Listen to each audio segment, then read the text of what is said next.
Hi, everyone. My name is George Abraham, and I am editor at large for Mizna and the lead editor for Mizna's Catastrophe Issue, the latest summer 2024 volume that we are celebrating tonight. Um, Welcome to this special edition of Words for Palestine, a co sponsored event with Radius of Arab American Writers, Rawi, the Arab American National Museum, Palestine Rights, Al Nadwa Society, and Sukun Magazine, which we have been doing for now over a year. And it's been a monthly donation focused, mutual aid focused uh, uh, literary reading in solidarity with Palestine and the ongoing devastation, which sadly has not ended, even though there is a very fragile, already broken ceasefire. Um, we are with our people in Gaza. We are with our people in Sudan.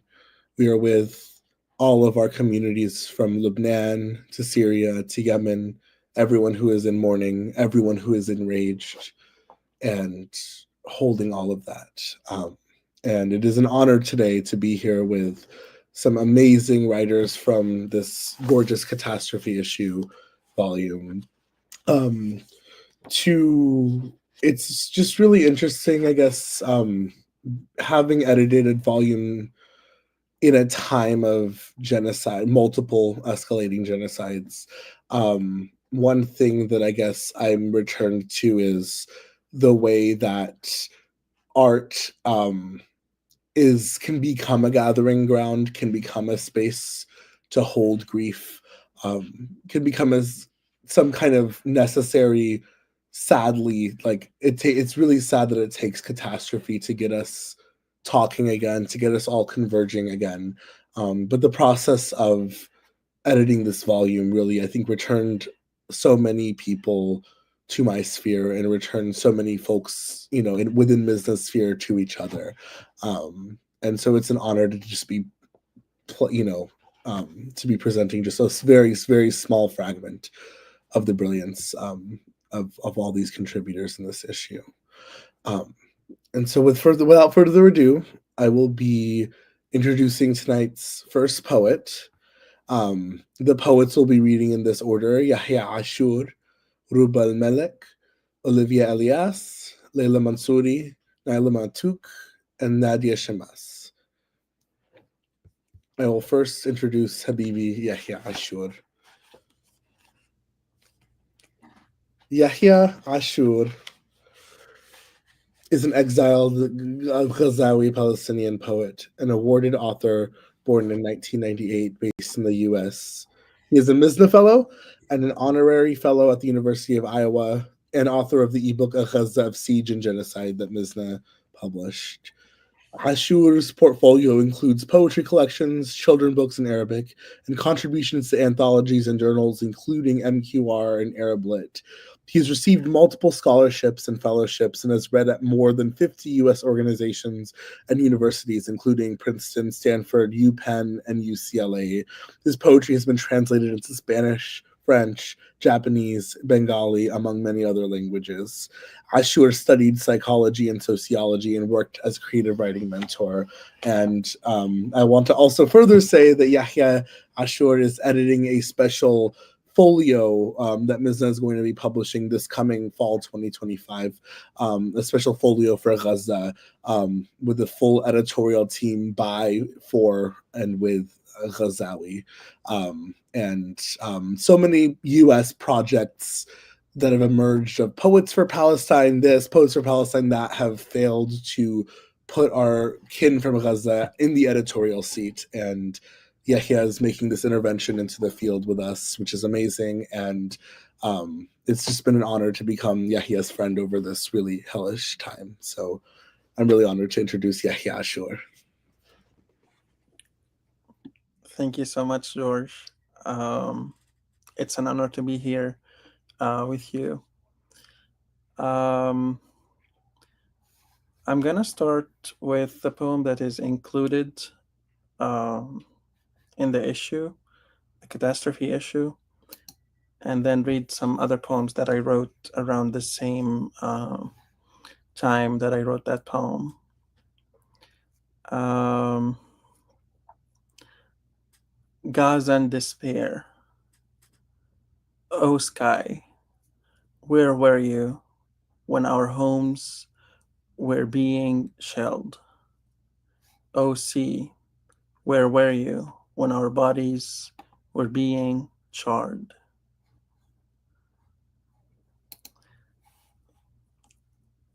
The next poem is called those tears, these few tears of mine. I always wished the breeze would breathe me in. The sky the sky would embrace me. The sea would wash my tears. But whenever clouds burst, I burn. Whenever waves roll, I burn. At the wrong time, these few tears of mine ignite everything, leaving me behind, burning while I'm falling, burning while I'm drowning. The next one is called Seashells. I sit on the beach watching those selling baked potatoes, roasted peanuts, cotton candy, candy apples, lemon slushies, coffee, and tea. Those selling beach toys with their colorful carts, the horses and camels, the children riding them. I wait for them to pass by me, for a photo at least. These are the Gazans of the sea. The beach belongs to them. With them, the sea gets up. With them, the sea lies down. There, as the sun sets, whenever I hold a seashell to my ear, I hear their tears crashing through the waves. The next poem is called Waves Within Me. From the noise and chaos, I flee to feel you, your breeze, the only sound I want to hear, your waves, the only shape I want to see. But I can't bring myself to swim in you or even fly over you. I'll linger on the beach, for I fear both joy and sorrow. Your waves within me, unfathomable, yet unforgettable.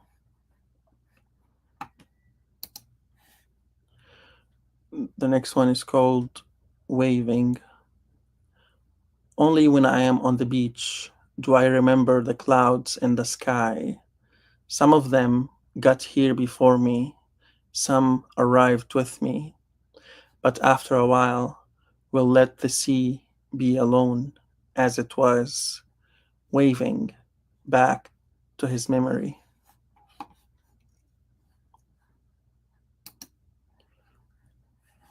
And the last one is called A Gray Man from a Gray Land.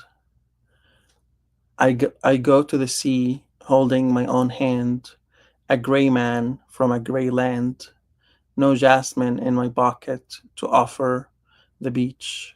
I go for a celestial cinema, deferred prayer, a cursed childhood. I go to look for those who go to the sea by themselves, but there I freeze on my chair. I don't dare walk side by side with all these waves. There, I freeze on my chair. Nothing else a gray man can do, facing all these blues. Thank you.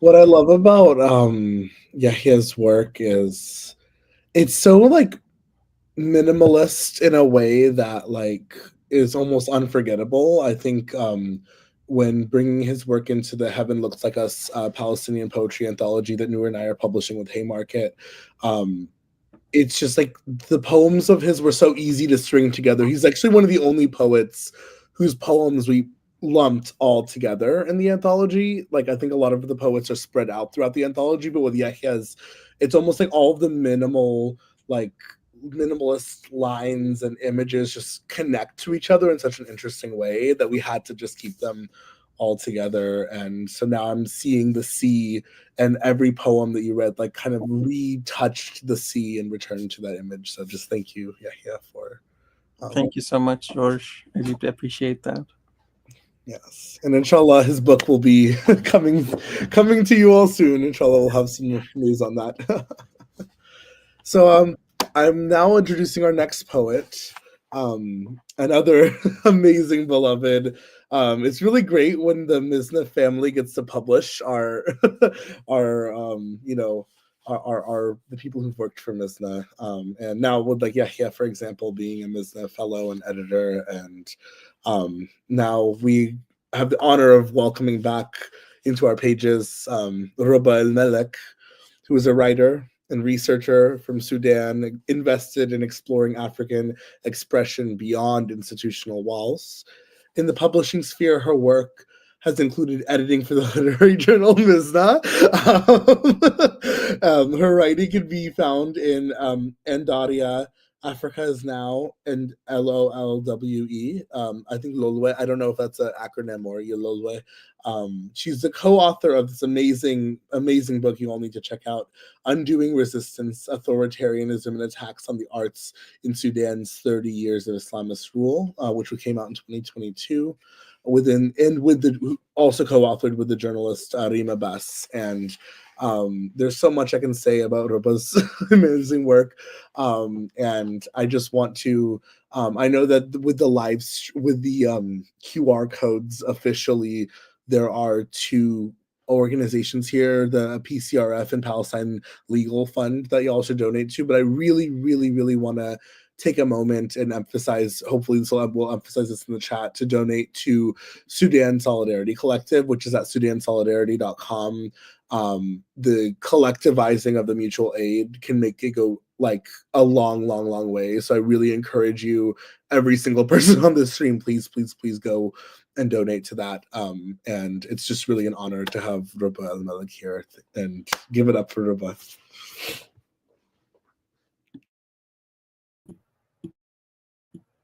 Thank you, George. That was really, really sweet. A great introduction.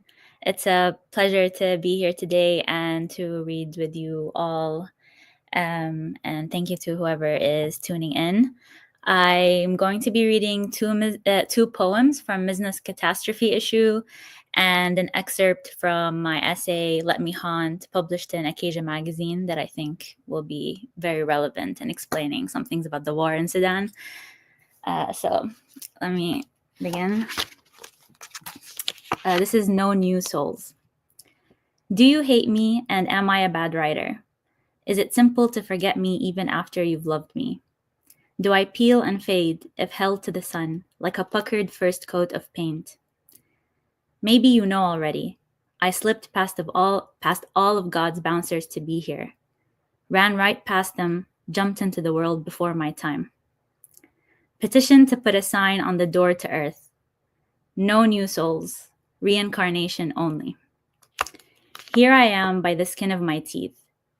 I show up new and clueless every time. When I was little, I used to draw a man with just one leg, a girl with no hands. I dare you to point out what's missing. Why is every question just one question? Just one primordial scream type of question. Who am I to people? Who am I to people?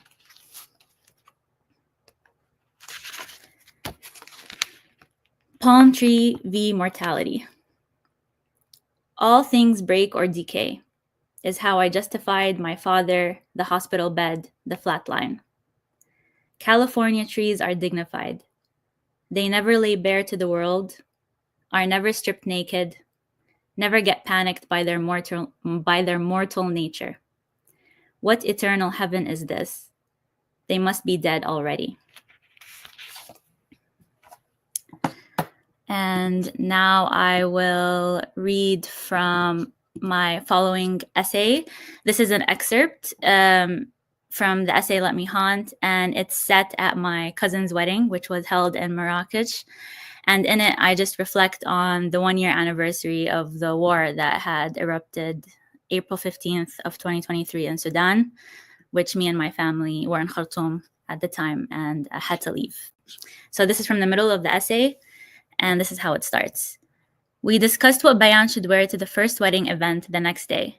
Her high Jimmy Choos, which she had packed in her backpack as she was escaping the war the year before, or a shorter, more comfortable option. You packed that in the middle of the war? I asked her incredulously. Of course, girl. That shit was expensive, Bayan replied. I tried to think about something surprising that I took with me when I left Khartoum after the war started, but nothing came up. In fact, the dresses and shoes I had bought for the wedding almost doubled the size of my closet. It seemed as though I had failed on 2 counts, packing a sufficient amount of my life when I left and building a sufficient amount of life afterward. I knew by now what I would have taken, my dad's watch, my completed journals, but from the items I actually packed as I left my house for the last time, nothing of note. That bothered me. There was so much more of me left behind. Inconspicuous vitamin bottles filled with infused gummy candy, my tattered Afrograd 2018, the Renaissance year college t-shirt that my family begged me to stop wearing around the house, the last bottle of perfume my father ever bought me before he passed away, a pair of gray Nike Cortez that pinched badly at the toes, and a framed photo I took of a violinist in Ad-Damazin, Sudan, serenading me. At the wedding, I spent hours in bed every day, riddled with anxiety. The first day, opening day, I put on my stockings, bra, and pantyhose and shuffled back into bed. I arrived at the party 3 hours late with chipped nails and a wrinkled dress. What did it mean that I needed hours to get out of bed?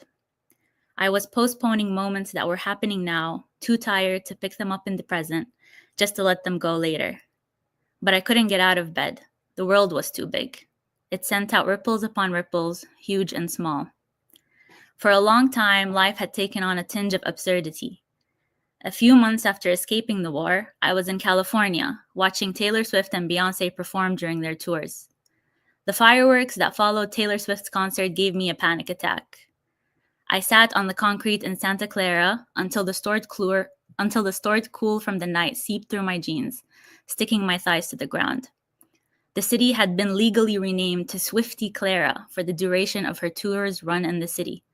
The fireworks were paid for by the city.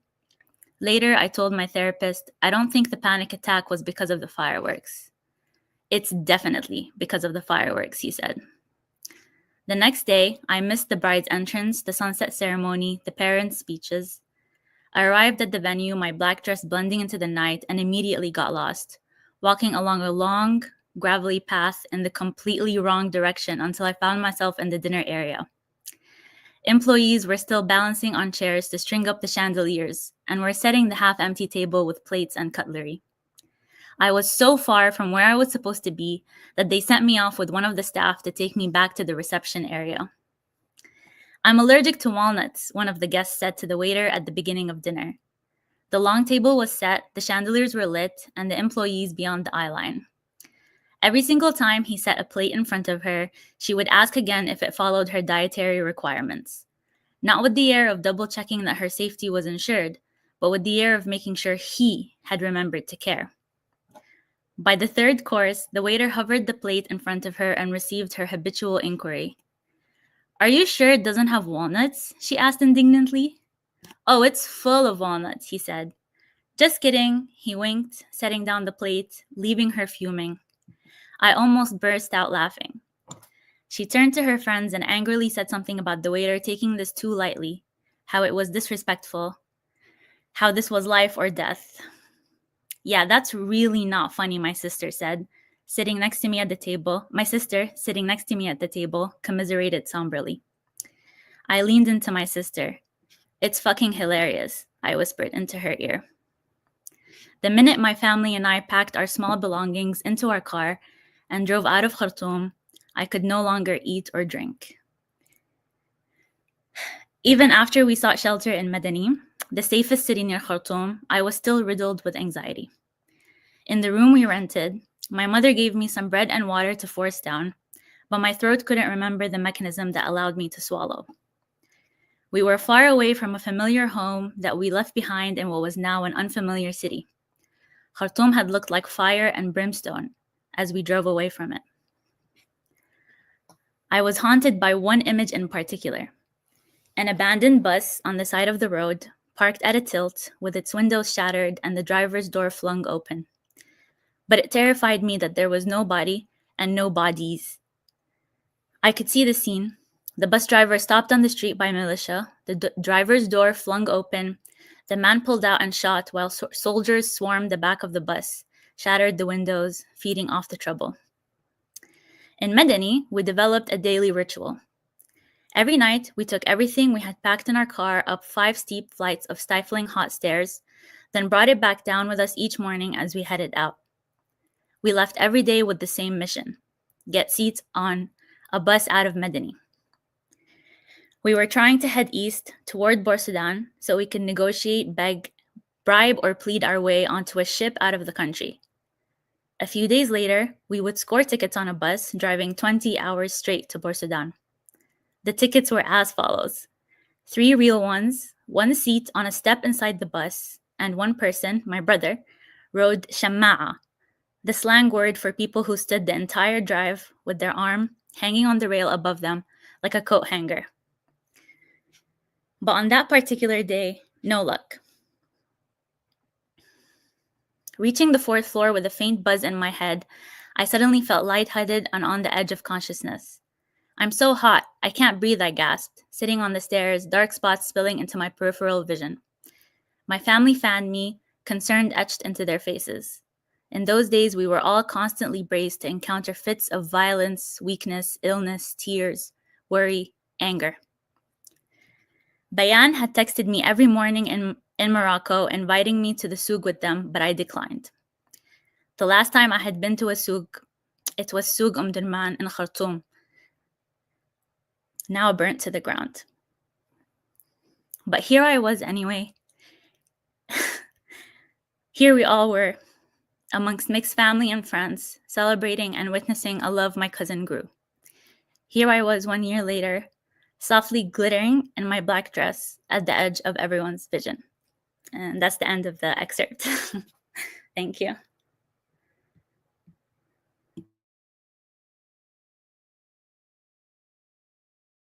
Thank you, Ruba. Oh my gosh, is that essay published anywhere? I mean, I want to read the full thing. This is just took me elsewhere. I really want to read the full thing. Oh my goodness. It's published in Acacia magazine, another amazing journal that's leftist and Muslim. Yeah. Fuck yeah, awesome! Can't wait to look. This is the first thing when I'm off the call. Thank you, Ruba. Again, it's just so. I want to shout out to the beautiful, amazing Black Sawana issue that Ruba took the lead on. Was a lead director on and guest edited with Safia Hello. Truly, just a part of Mizna history, honestly, that lives with us and that paved so many ways forward, I think, for us. Just really grateful to have Ruba back, and the designer for this issue, Ahmed Akasha, also was the designer for this issue too. So it's a really incredible lineage that's emerging, and now with the Gaza takeover folio as well, there's a kind of there's a lineage coming out. So anywho, everyone give it up for Ruba one more time. The next person I'm honored to be introducing is the great poet we had the pleasure of meeting at Palestine Rights, Olivia Elias. She was born in Haifa in 1944. She is a poet of the Palestinian diaspora who writes in French, translated into Arabic, Spanish, Italian, Brazilian, Portuguese, and Japanese. Her work has been published in numerous reviews. In November 2022, with Chaos Crossing, which is right here, translated by the amazing Kareem James Abu Zaid, was shortlisted for the Sarah Maguire 2024 International Poetry Prize. It is also her English debut. In September 2023, she published Ton nom de Palestine, Your Name Palestine, a chapbook translated by Sarah Riggs and Jeremy Victor Robert. for the World's Poetry. And I remember reading that chapbook right because I bought it at Palestine Rights, and then right when October 7th, and the escalation of genocide broke out, it was like the first poetry book I feel like I could stomach reading, honestly. And I remember turning to Olivia's words during that moment, and it's an honor to be here with Olivia. She will be reading in French, and I will be reading her poems in English. So we'll be flipping back and forth. So everyone, give it up for Olivia. Thanks a lot, George. It's a pleasure to be with all of you, and thank you for inviting me. So I read the first poem is two poems from Chaos, and the other ones will be from the new MS. Will be published in May this year by a nice editor in France, and it's already translated in English, so it will be after that published in the States. Feu de la brûlure. Je suis né en ce temps éruptif où mon pays changeait de nom. Je suis né en ce temps sismique qui engloutissait jusqu'au nom de mon père et du père de son père. La terre tremble toujours et l'ombre de la prison s'étend. J'ai grandi sur le volcan d'une terre d'expiation, élue par un dieu surgi d'un buisson ardent. Ces geysers de sang illuminent la nuit sauvage. Combien de temps encore, corps et âme brûlés au feu de la brûlure.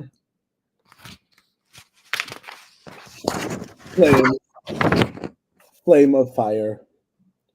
I was born in this eruptive time when my country's name was changed. I was born in this time, seismic time, that engulfed even the name of my father and his father's father. The land is still shaking, and the prisoner's shadow grows longer. I grew up on a volcano of a land of atonement, a land chosen by a god who emerged from a burning bush. Eruptions of blood still light up the savage night. How much longer must body and soul remain in the flame of fire?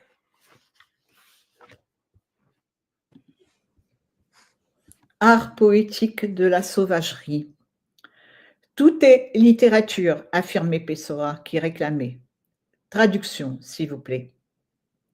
Sauvagerie s'est imposée, l'art poétique de la sauvagerie, car comment dire cela s'il est si dur, blessure chauffée à blanc?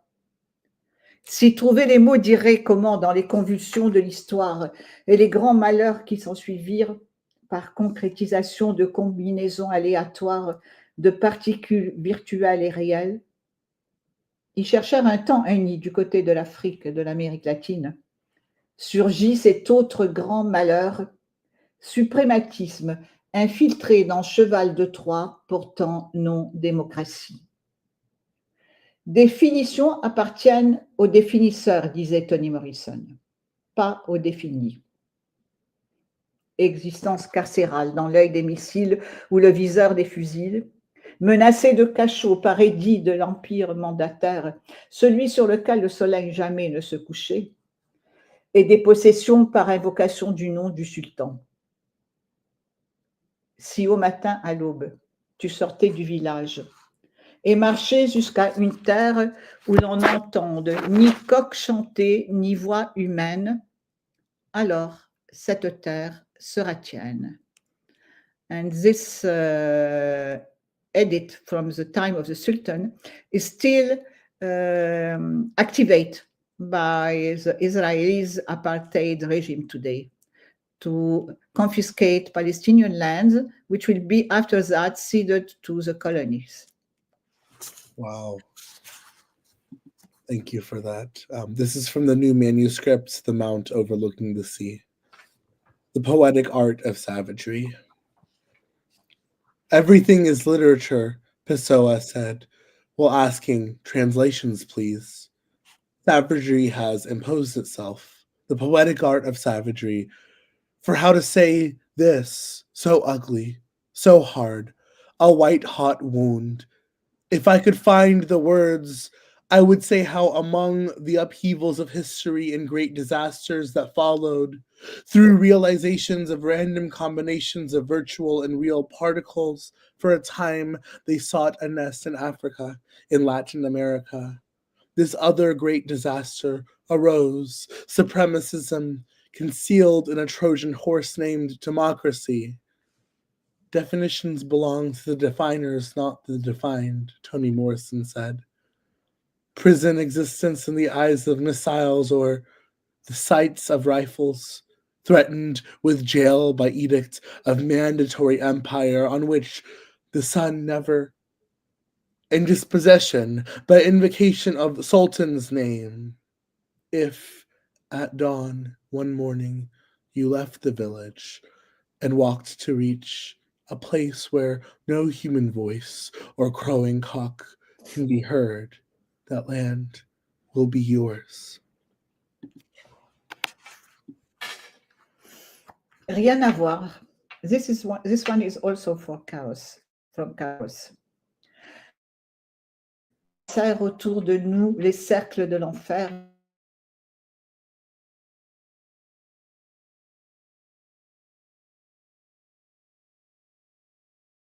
Haïfa ne sera pas Grenade.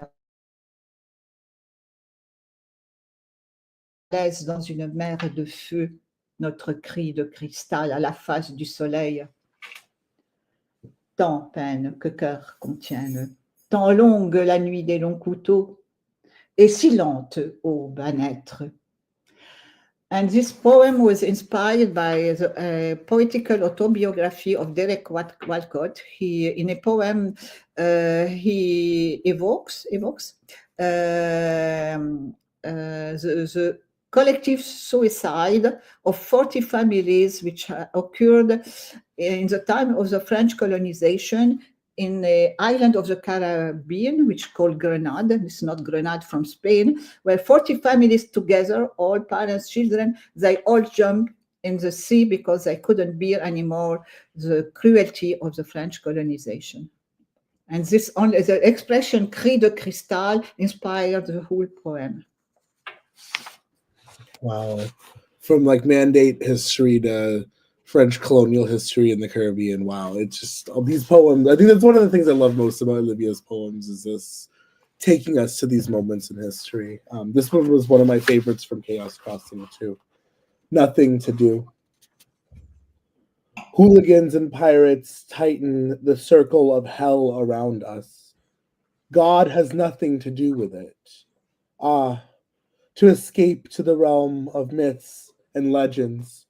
Haifa won't be Grenada, and we won't give you that gift of jumping off the cliff into the sea of fire, our crystal city in the face of the sun. So much pain the heart contains. So long this night of long knives, and so slow this dawn to rise. Thank you, George. Yes, we will not give them this gift of our collective suicide.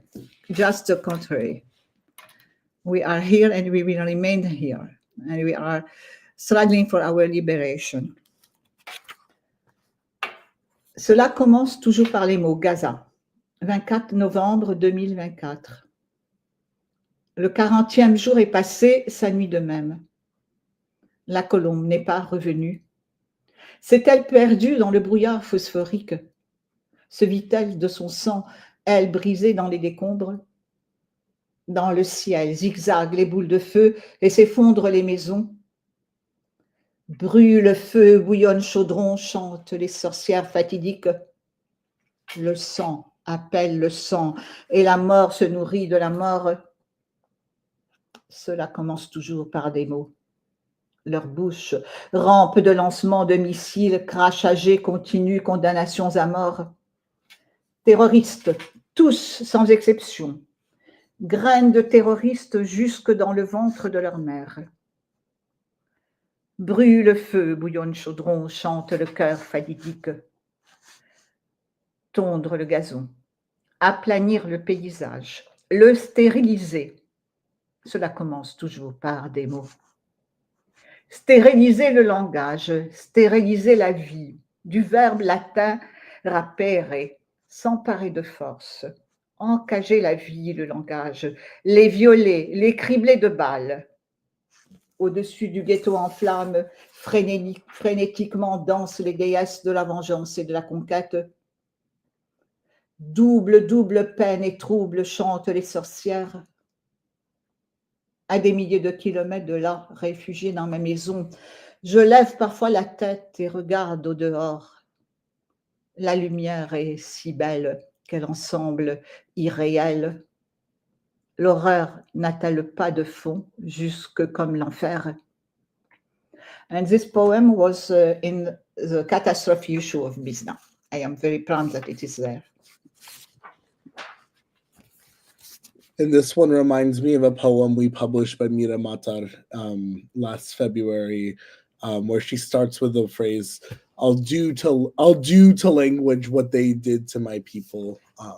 And this is Olivia's poem. It always starts with words. Millions of heart suns, laser beams, millions of drum hearts, bubbles of pure energy. The killing machine will explode from its own inhumanity. Radical compassion. One day we will be. The 40th day is over, and so is its night. The dove didn't return. Did she lose her way in phosphoric smog? Is she bleeding to death, wings broken under rubble? Fireballs zigzagging in the sky and houses collapsing. Fire, burn, and cauldron bubble, sing the fateful witches. Blood will have blood, and death feeds on death. It always starts with words. Their mouths, missiles launch pads, spit in steady streams, death sentences. Terrorists, all of them without exception. Terrorists in the making, even in their mother's wounds. Fire, burn, and cauldron bubble, sings a fateful chorus. Mowing the lawn, flattening the landscape, sterilizing it. It always starts with words. Sterilizing language, sterilizing life. Ravishing it from the Latin verb raper, taking by force, caging life, language, raping them, riddling them with bullets. Above the ghetto in flames, frantically dance the goddesses of vengeance and conquest. Double, double, toil and trouble, sing the witches. Thousands of miles from there, a refugee in my home, I sometimes raise my head and look outside. The light is so beautiful it seems unreal. Does horror have no bottom, just like hell?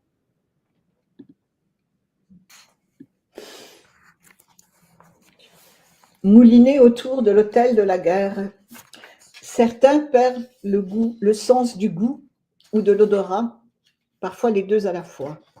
Moi, ai perdu le sens du temps, littéralement. Confonds les jours, les heures, hier, avant-hier, avant-avant-hier, aujourd'hui, demain, après-demain. Tout se mélange, secondes, minutes, années, siècles. Était-ce hier Adair, Yassine, Génine, Sabra et Shatila? Ou aujourd'hui, en ces temps cannibales, jamais rassasiés de carcasses et de cadavres? 8 mois bientôt. Fume toujours le bûcher du sacrifice, alimenté par la machine à livrer non-stop, milliards de dollars et bombes de 900 kilos, tandis que grand chef mouline veto à répétition autour de la guerre, de l'autel de la guerre et de la conquête. Boum, boum, boum, confusion totale du jour et de la nuit. Boum, boum, boum, boussole morale, justice à terre, nos vies avec.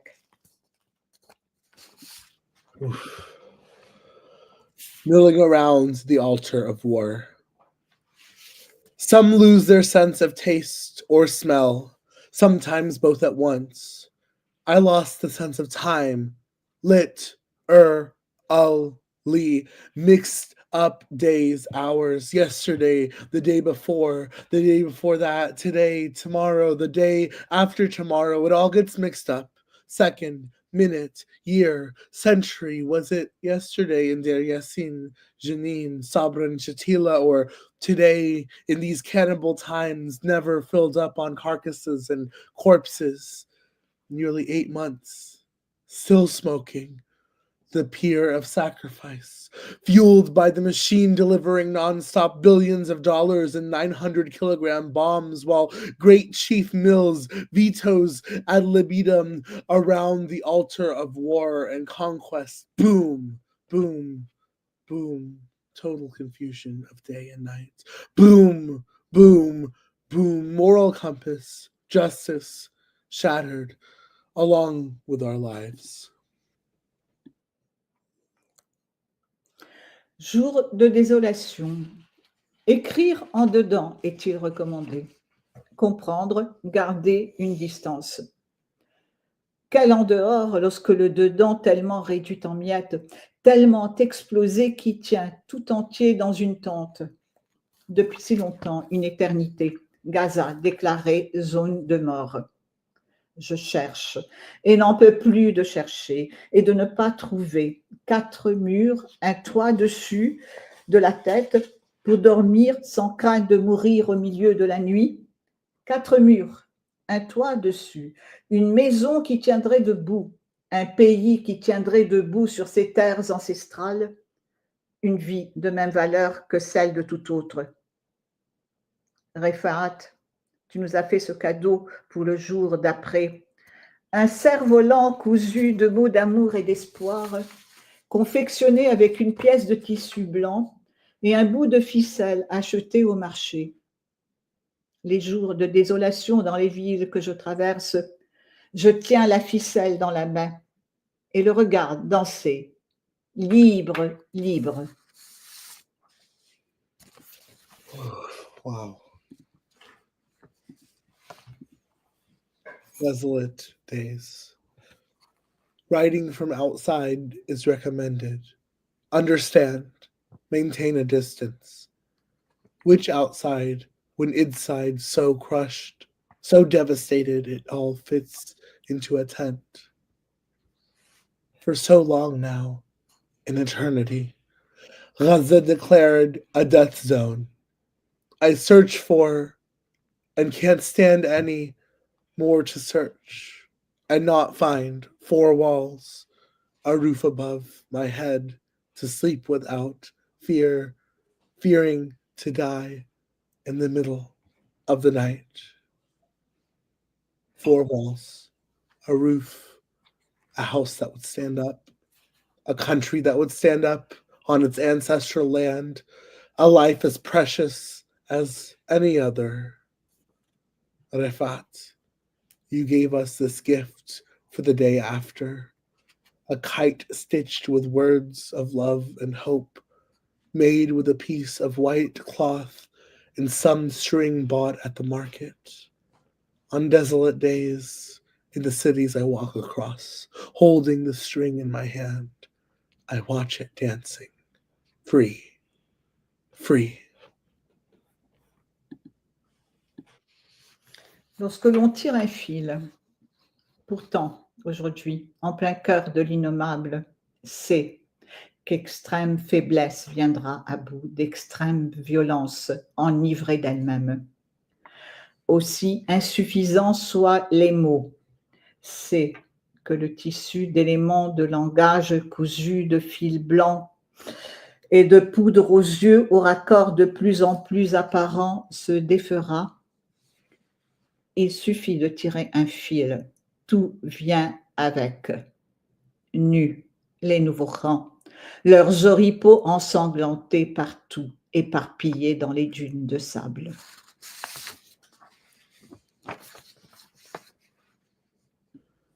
Is this what When Pulling a Thread, Olivia? Is this the poem When Pulling a Thread? Yes. Okay, great. Okay. I couldn't follow along with the translation as much. Okay. When pulling a thread. And yet, today, in the heart of the unspeakable, I know extreme weakness will overcome extreme power, drunk with itself. However inadequate, the words I know The fabric of elements of language sewn with lies and smoke screams its joints, more and more visible, will unravel. When pulling a thread, everything comes with it, naked.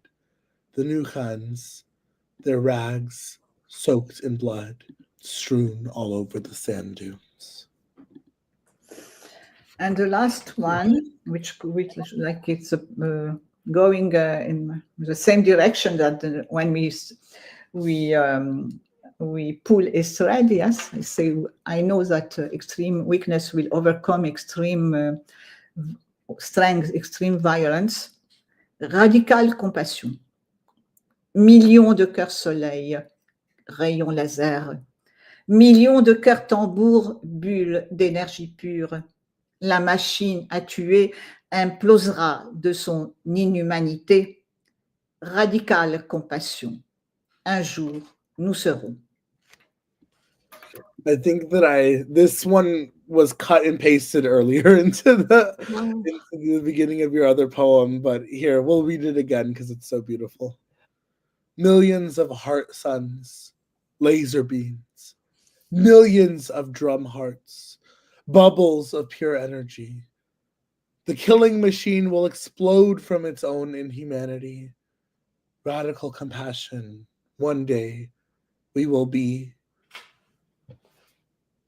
Thank you all so much. And thank you. It's so hard to contain myself as like just co-reading with you, because even just hearing you in French, I'm just like, and like the poems are just just say un petit peu de français. So I can hear little fragments, and you read so well.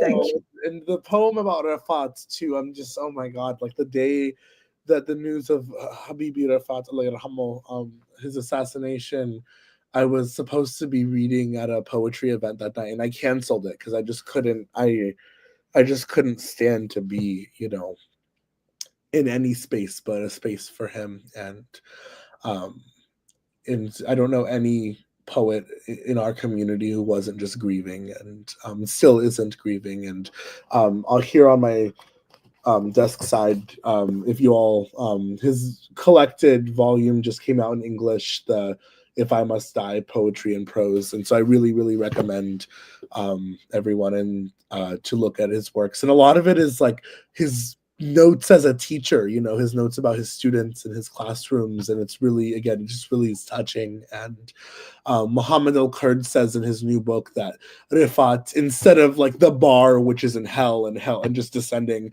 instead of like going above the bar, he raised the ceiling of what's possible. And he is someone who we all need to look up to for how to ask harder questions of liberation. And when they go down, we go up even higher, and that's what Olivia's poems, I think, do for us as well. So thank you so much, dear Olivia. And I can't wait for this new book. All the poems from the new book were just unspeakable. And just, I'm so, yes, grateful to be alive on this earth with you. Thank you, dear. Thank you. Of course. Up next, oh man, I can't even. Up next, I have the honor of introducing Leila Mansouri, who, when I tell you, I've never had a short, like, I'm a poet. I'm very derogatory to fiction. I will admit it. I love nonfiction. I love poetry. Fiction, it's like you have to really, really, really, really wow me to get me to even look at a short story or a novel, let alone a fucking novel. And when I tell you this short story, just the entire reading process, we're all like, this is the short story we have been waiting for so long. One of the biggest honors I've ever had at Mizna is publishing Flashbang by Leila Mansouri. And Leila Mansouri, who is an Iranian-American fiction writer, essayist, and literary critic.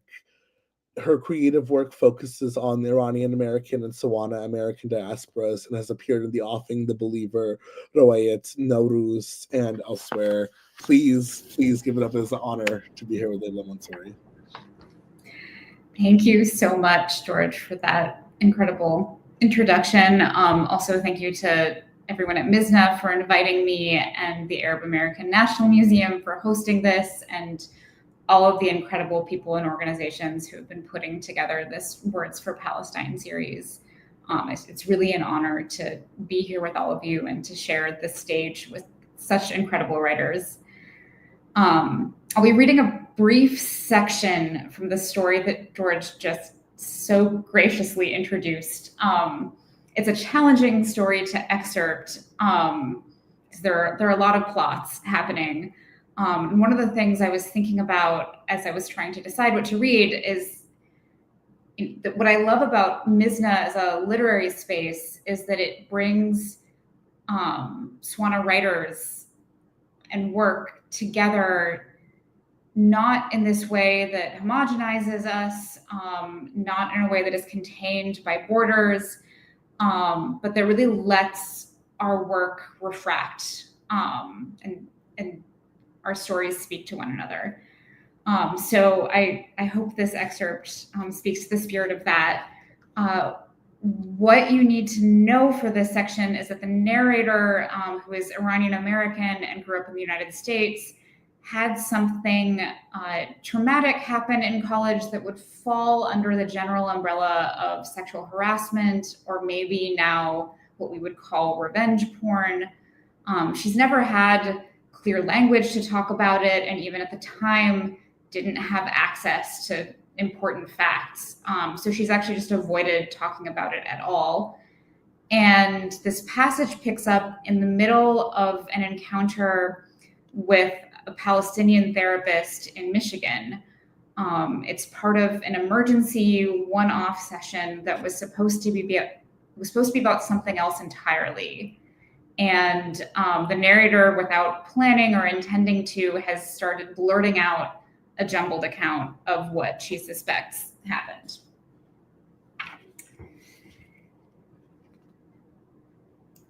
That's how I discovered the thing that had been buried so deep I hadn't known it was there. The thing that had been lodged in me all these years. The thing that had held everything in place, even when I hadn't known there was anything to hold. What I really believed even though it made no sense, believed even though I was sure it meant I was crazy, was that it was me and Bijan on that tape, and it was somehow Jeff who filmed it. But that's too far-fetched, I said. I mean, yes, Jeff could have planted something, a camera. That day he was in my room for the class project. It was absurd, but not completely impossible. He was military, after all, a Marine. He could have figured out the tech. But how could I look anyone in the eye and say that that was what I suspected, that I was sure of it to my core, even though it sounded like a conspiracy? No one would have believed me. They shouldn't have believed me. The story didn't hold together. Some guy in my Farsi class films a secret sex tape after I refused to eat his dates? Who would listen? Who could take that seriously? It was easier to say nothing and forget. Dr. El-Masri was quiet for a while.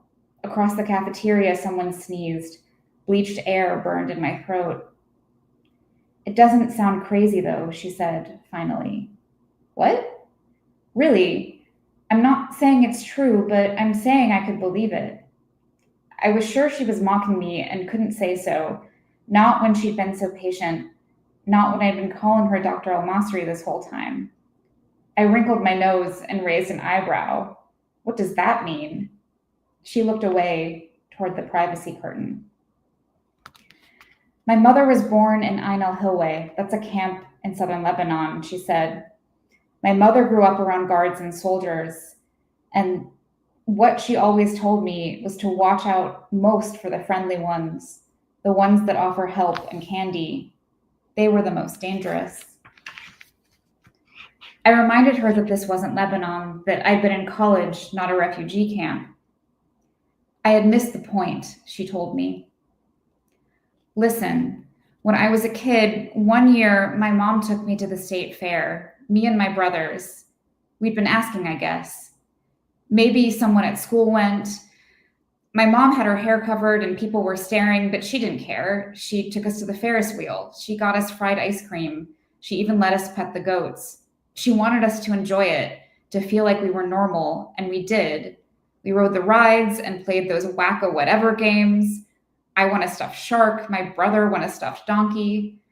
The whole day was great, perfect really, until we got in line for the spinning teacup ride. That's when this guy started talking to us, to me mostly.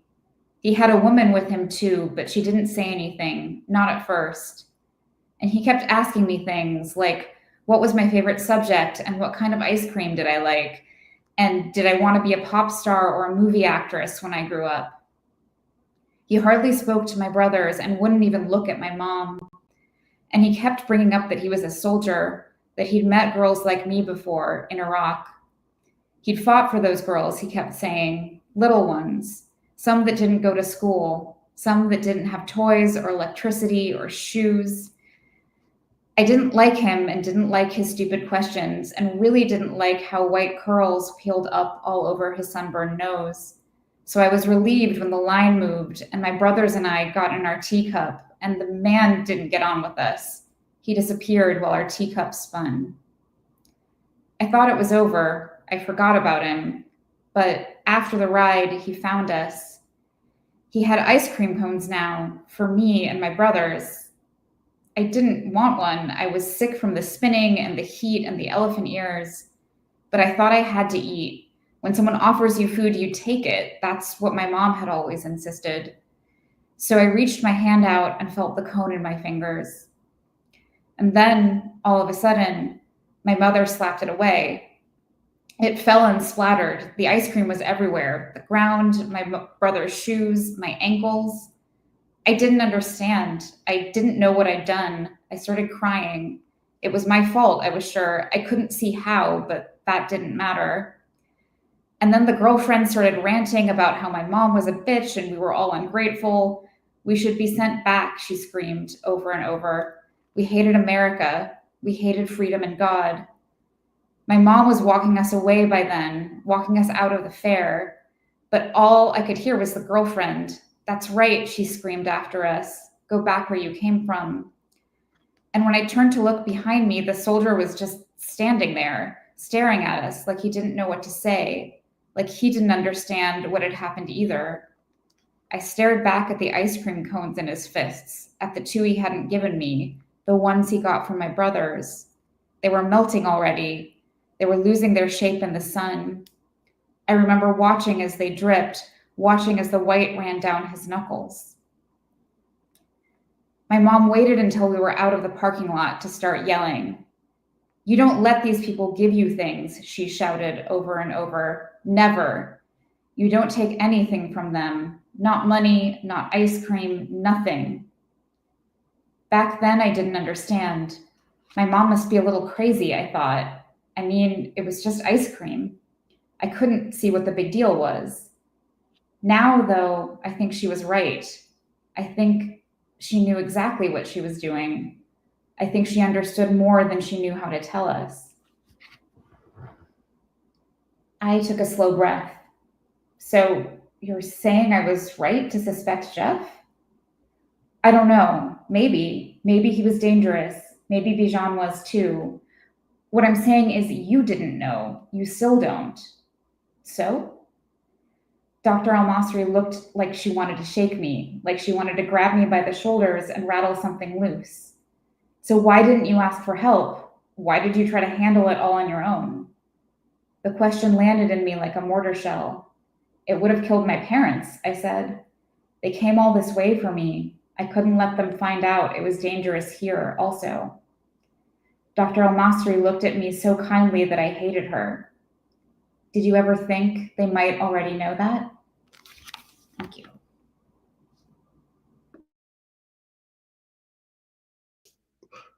That part of like, I couldn't let them know it was dangerous here, like, changed my brain chemistry the first time I read that. Like, Oh, anywho, sorry, I'm like emotional right now. Thank you so much, Leila. I cannot wait to be lining up outside of the store. Like, do people still do that at Barnes and Noble at like midnight, the night their like favorite novel comes out or something? Like the day that Leila Mansouri has a short story collection, book, any kind of book length work, novel of any sorts out in the world, I will be metaphorically, if not literally, that person lined up at midnight. So thank you so much. And yeah, I will now compose myself to introduce our next second to last reader. Gosh, this all flew by so fast. Oh my goodness. It's really great when being one of the joys of being an editor is being introduced to like new writers who like you should have known and you should have been reading, and just we all, this person is in Canada, and so even just the weird disconnect between the US and the Canada scenes is really sad, and is something I think the US side definitely needs to be better at working at. And so it's a shame that this is the first time I heard of this poet, but Nyla Matuk, whose books are published in so-called Canada. Her work has appeared in journals and anthologies, including the Poetry Review, the New Yorker Poetry, New Poetry's Six, the Best Canadian Poetry. She's writing a third collection, Archive, and a novel, Leila and Khaled, those are both working titles. She lives in Teotihuacan, or also known as Montreal. And again, it's such an honor to be hearing you read for the first time and to be publishing you. And again, the greatest joy is now like here are 5 new books by Nyla Matuk I need to go in order. Having been again lucky enough to read and publish her work. So without further ado, give it up for Nyla Matuk, y'all. Thank you. Thank you, George. That's very kind. I'm really happy to be here, and thank you so much to Mizna and Palestine Rights and the Arab American National Museum for this event, for inviting me and for especially putting me in the Catastrophe Issue. I'm really honored. These are phenomenal poets and writers, so I'm really happy to be here. I want to read 3 poems. I'll leave the Mizna issue poem to the last. The 3 of them are all published. The first one came out in 2023 in Poetry Ireland Review. And all 3 poems are going into my new collection that I'm still working on. George mentioned the novel. It's actually going to be published by House of Anansi Press in 2026, Leila and Khaled. So I'm very excited about that. So the first poem is called Prospects. If you look closely, rubies reveal themselves, evidence of history and glory. Ottoman trade routes, crossed sandjacks, strongman fiefdoms under a perplexing pearlescence, sky of summer fires, white light, and entitlement. A country must be understood for its pagan and ancient history. Ugarit city, after Gilgamesh, thousands of years elapsed between them, is remixed as a Bedouin shepherd boy discovers the Dead Sea Scrolls. We're ordered to respect our oppressors, the terror of whose fictions create facts on the ground of our elders. Neither in poetry nor in politics is it permissible to be bitter, cynical. Presence of absence, Mahmoud is mourning, a century of Palestine mourning. The shadow of mothers grieving, color mourning as sorrow, gauzy curtain of evaporated powder. Geography is our witness. We know a walk through the wadi is a walk through the wadi. We see what we see. We saw what we saw.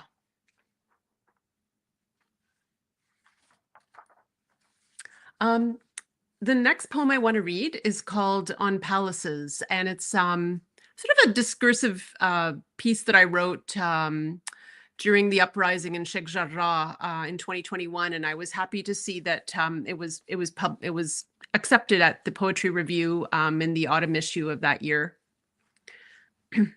On palaces. I may regret abandoning Norman O. Brown's Love's Body. I was reading about patriarchy, the love and death drives, the way Marx and Freud explained them and weaponized such long chains of command, the civilizing discourse against a mission civilisatrice that has excused the killing of millions.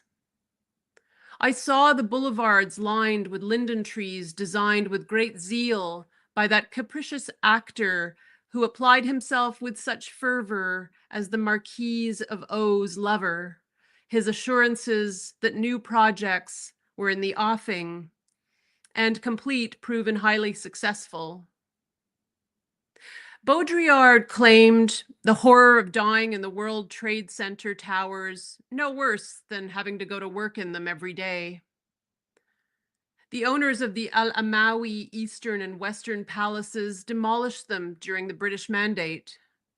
The Rabah Effendi Al Husseini Palace was turned into the American Colony Hotel. The palace of Salim bin Hussein Al Husseini became the Dar al Tifl Al Arabi, the house of Arab children, where the orphans of Deir Yassin, the only massacre documented in Time magazine, came to live. Al-Mufti Tahir al-Husseini Palace, established by the son of the Mufti of Jerusalem, became a cultural venue. The chairman of the Education Council, Ismail Haqqi al-Husseini, built the Orient House Palace in 1897. It hosted Wilhelm II, Emperor of Germany and King of Prussia, and his wife, Augusta Victoria. It housed King Abdullah and Prince Zayd of Saudi Arabia, Haile Selassie, Emperor of Ethiopia, and his wife, Empress Menan, after their exile. It was the funeral site of many martyrs of 1948. It was a hotel. It housed the United Nations Relief Works Agency, then the Palestine Liberation Organization, and was eventually pillaged by the occupier of its 17,000 books in both English and Arabic, dozens of periodicals, and the private papers of Musa al-Alami, the documents of the Arab Higher Committee of the Palestinian Army al-Jihad al-Muqaddas, and others. Photographs and private papers, glass negatives of the Ottoman period, and a fine collection of family photographs. I should have mentioned before I started that poem that I don't speak Arabic, and so apologies for the probably terrible pronunciations. So the last poem I want to read is called Departure, and it's in the Catastrophe issue. Departure. We climbed to the top of Jabal al-Karmil, noticing ourselves dizzily above the bay. I wondered in my drowse if we could see Empire, star of the sea atop Stella Maris, a canticle, a beam of light, cantilevering over my mind. Like Rimbaud, we drank the milk of comets, touching cresting white caps in the onrushing frequency of waves, rinsing an inaudible history of abandonment. Only an idea of return, not return. There will be time to walk with him again one day through the sun-dazzled rhinestones at Ras an Nakura, our belonging, one belonging, mirror to mirror. Leaving, I saw how the river shimmered right back at the sea. Thank you. Thanks. Oh my goodness gracious. Thank you so much. Like, I'm just sitting here like, what? I literally, like, not even joking, ordered both of the books that are available right now by you while you were reading. So go check them out ASAP. You can get them in the US pretty easily. So thank Thanks, you. George. Thank That, you. Thank you. that is just, oh, that last poem was just, again, not the return, the idea of return. So many lines just. You and Olivia also both invoking the Mandate Palestine era, which is so interesting. I'm teaching a class now at Amherst College that's kind of like reading the Palestinian historical timeline through like literary works on like Ottoman, then British Mandate, then Nakba, then Nexa, then etc. The entire like historical timeline of Palestine, and it's just like, I don't know, it all goes back to like fuck the British Empire. Like there's a kind of whole like that is like the core of like, I don't know. So many of my students in this class are like non-Palestinian, but the handshake among all of us are like, oh, my colonized people from XYZ lands we're all just like fuck the British Empire. But anywho, and so yeah, now y'all got me spiraling off into Mandate history. But thank you again for just Thank you. taking us there. And I can't believe we're at the end, y'all. It's our last, another incredible reader who I have an honor of introducing, who I will fangirl about for a little bit because her graphic novel Squire. So I'm just like, the whole thing is just like product placement, tee. And I'm like, oh, kicking myself that I don't have Ruba's like book right now to do this with too. But anywho, Nadia Shammas is an award-winning multidisciplinary Palestinian American writer, best known for her work in comics, video games, and prose. That's a really funny way to be like, Teehee, not a poet, but anywho, we see you, even though she has poems in this issue. Amazing poems. She dreams of returning to her childhood home in Bethlehem in a free Palestine. She asks you not to read this passively, and I ask all of you not to listen to this legend that we have here passively. Give it up for Nadia Shammas. Oh my goodness, from the icon George Abraham. Thank you very much. It's actually pretty funny, that call out specifically, because the truth is that in undergrad, I did go to undergrad specifically for poetry.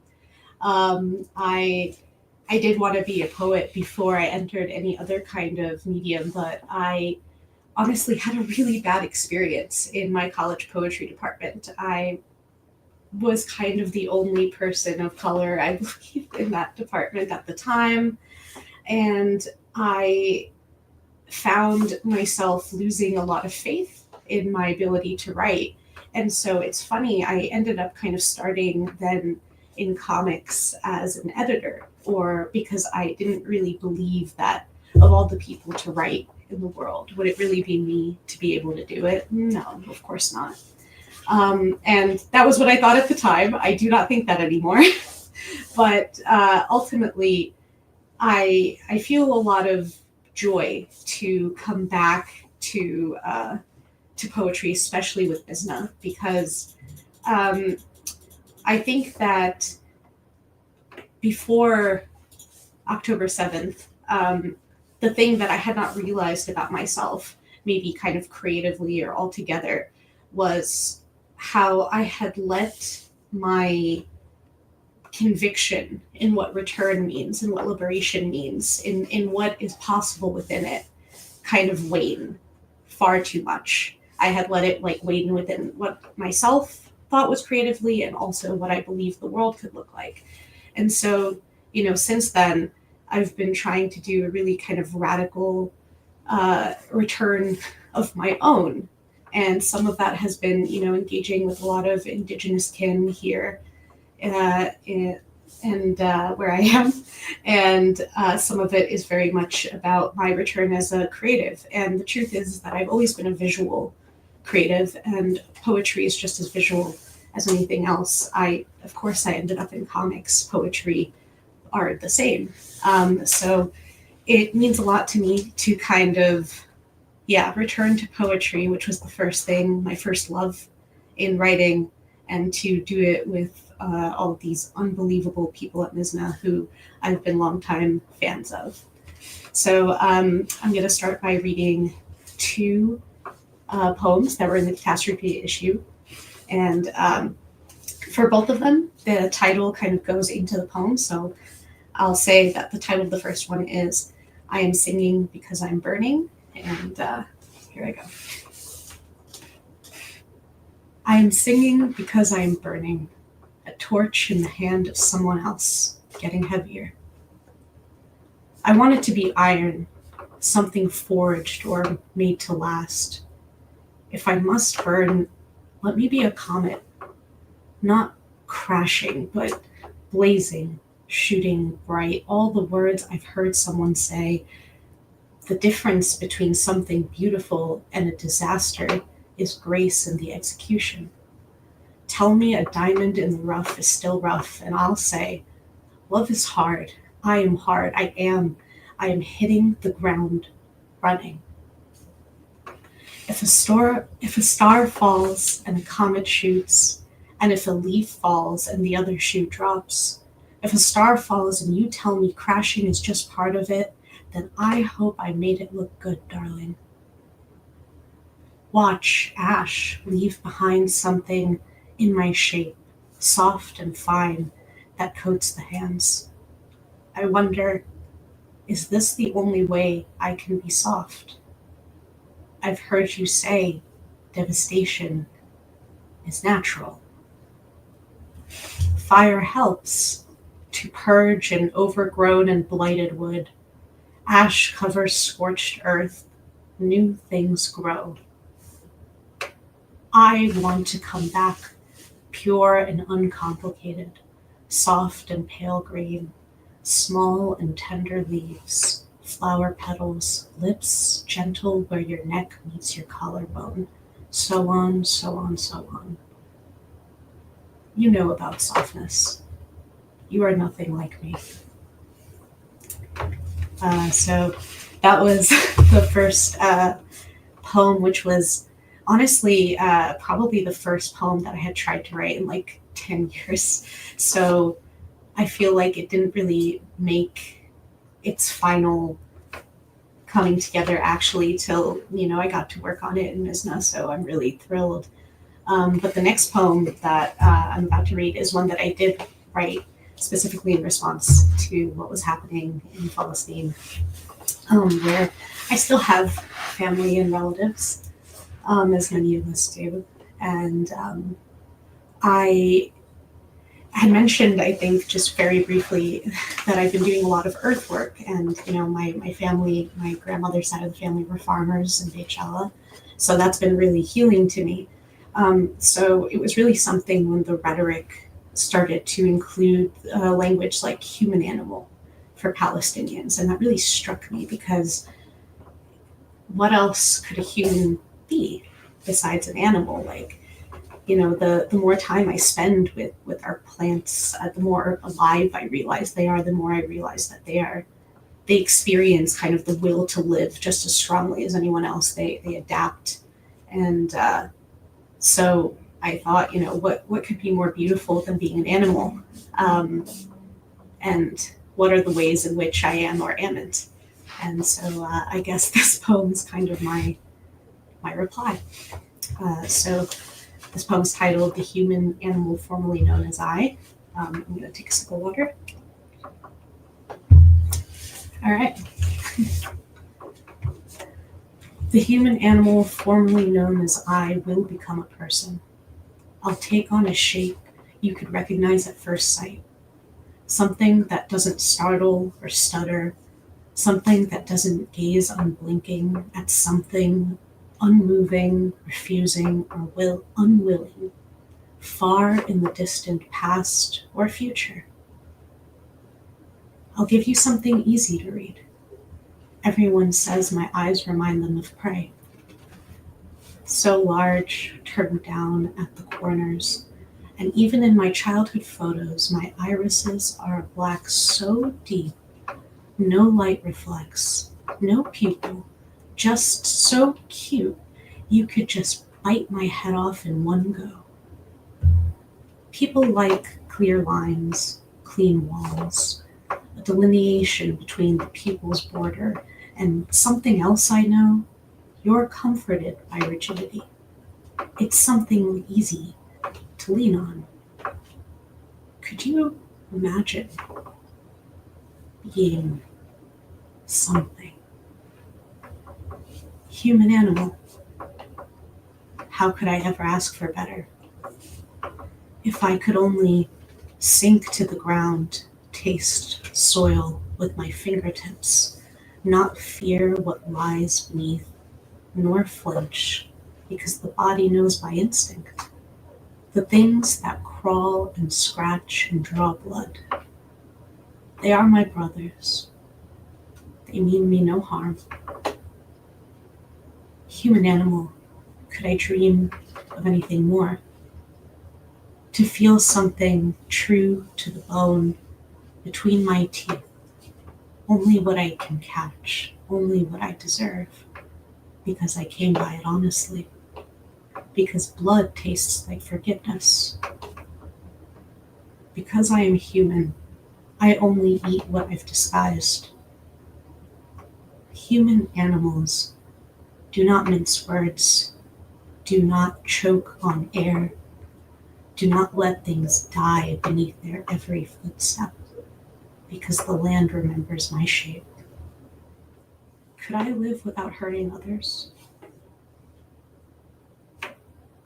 I grind my teeth at night. I'm sorry. It's the only thing I can do. Yeah, those are the two poems that came out in the Catastrophe issue. And yeah, like the first poems I think that I've had published probably since college. And I believe that's probably our time if I'm looking at the schedule correctly. So thank you very much for allowing me to read. Thank you to the Arab American Museum, which is a very dear place to me. The first place I went to when I visited Dearborn. So like, if you're ever anywhere near, I highly recommend. That was like, I was literally texting Lana on Slack in the background. Like, it's like crazy when you like read the poems on the page, but then and you love them, but then you hear them out loud and you're even more like, oh my god, like it's like that was insane. And I can't Thank you so much. first, like, yeah, it's so fuck that poetry program. Like, like give me their address. Let me, anyways. Oh my god, no, we're gonna have an Arab off chat. Yes. Evil Arab off chat. No, believe me, my first year of my MFA program was like hell and made me like, I'm not a poet. And it was actually like a so-called a self-identified Arab faculty who did it. So anywho, it's really it happens. But then Tariq Dobbs came and was like, bitch, you're a poet. And here I am. But anyways. Thank goodness. Thank you, Nadia. Thank you to everyone tuning in. I think we're gonna get that everyone back on stage now, question mark, from just to kind of send us all off into the evening and morning, wherever you are. It's just, again, a deep honor from the bottom of my heart to be hosting this group of beloveds. Again, the selfish joy of being an editor is like, like, let me curate which poets and prose writers I think would be in conversation. And so you all were the curation for today, but stay tuned. AWP is happening very soon, and Mizna will also have a off-site event there that will feature the Catastrophe Issue. I just want to give it up again one more time to the Arab American National Museum, especially to Jacob for the impeccable tech work, to Riwa, who is literally the brains behind this whole series. Like, Riwa has been holding this down for so long, and I just want to give her some love, and to Sahara, who is also just and just really without the three of y'all especially, this would not have happened. And love and flowers to the Arab American National Museum folks and our co-sponsors, Rowie, Radius for American Writers. By the way, Rowie applications for Rowie Fest are coming up. They're due. The extension happened. It's due next week now. So like, get them in. September 5th. We want to see you at Rowie Fest in October in Houston. And I think those are like the main I think I hit the Yahya Gaza folio when I introduced Yahya. I think. Anywho, I'm just kind of going through my head of announcements, but thank you all so much. Please donate to, again, Pal Legal. It's going to be so much. It's already so useful, but it's going to be even more.